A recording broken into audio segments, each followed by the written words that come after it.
প্রশাসনের মধ্যে ঘাপটি মেরে আছে দোসররা। এই অন্তর্বর্তীকালীন সরকারের প্রশাসন একেবারে নিশ্চুপ ভূমিকা পালন করছে।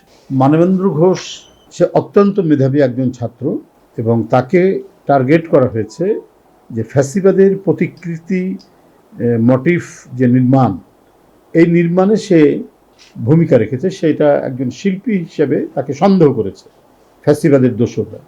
সন্দেহ করে তার যে গ্রাম মানিকগঞ্জ জেলার গড়পাড়া ঘোষবাড়ি সদর থানা, তার বাড়িঘরে আগুন লাগিয়ে ভস্মীভূত করেছে। এরা কারা?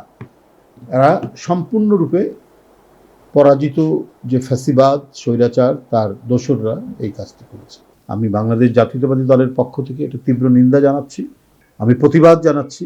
আওয়ামী ফ্যাসিবাদ কত নির্মম হতে পারে, কত বিধ্বংসী হতে পারে।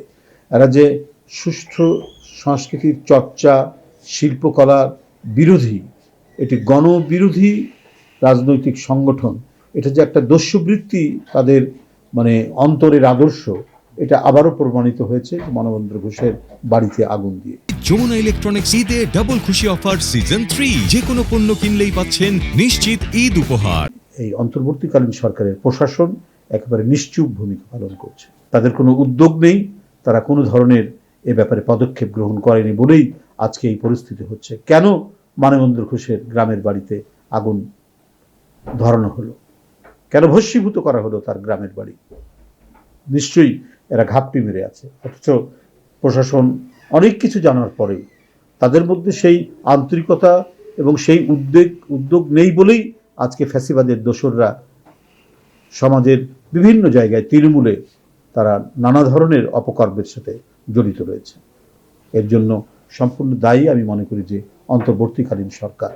অন্তর্বর্তীকালীন সরকার শুধু ক্ষমতা উপভোগ করার জন্যই আজকে যারা গণতন্ত্রে শহীদ হয়েছে, যাদের রক্ত ঝরেছে, তাদেরকে সেখানে ক্ষমতায় বসায়নি। দেশে একটা সুস্থ গণতান্ত্রিক ধারা ফিরে আসবে, অবাধ সুষ্ঠু নির্বাচন হবে, যেটি হাসিনার সরকার, ফ্যাসিবাদী সরকার যেটি কেড়ে নিয়েছে। তো তারপরের যে সেই সরকার তো যে অবশিষ্টাংশ আছে ফ্যাসিবাদের দোসরদের, সেটিকে দমন করা, তাদেরকে আইনের আওতায় নিয়ে আসা, এই কাজগুলো তো ছিল এই সরকারের। কিন্তু সরকার নির্বিকার থাকার কারণেই তারা আজকে বিভিন্ন সময় মাথাচাড়া দিচ্ছে এবং গণতন্ত্রকামী মানুষ, শিল্পী, কুশলী, সাংস্কৃতিক কর্মী, এদের উপর তারা আঘাত হানছে, রাজনৈতিক নেতাকর্মীদেরকে তারা আঘাত হানছে এবং হত্যাও করেছে। প্রশাসনের মধ্যে ঘাপটি মেরে আছে দোসররা। শেখ হাসিনার যারা বিশ্বস্ততার সাথে তার গুম, খুন এবং রক্তাক্ত যে পরিস্থিতি শেখ হাসিনা তৈরি করেছিল এবং এটা যারা বাস্তবায়ন করেছিল তার প্রশাসন লোকরা, তারা আজকে অনেকেই বিভিন্ন জায়গায়, হয়তো ঢাকা থেকে সরিয়ে কোথায় দেওয়া হয়েছে, হয় নরসিংদীতে, নাহলে মানিকগঞ্জে, নাহলে অন্য কোথায়, তারা সেখানে গিয়ে শেখ হাসিনার পারপাস তারা রক্ষা করছে।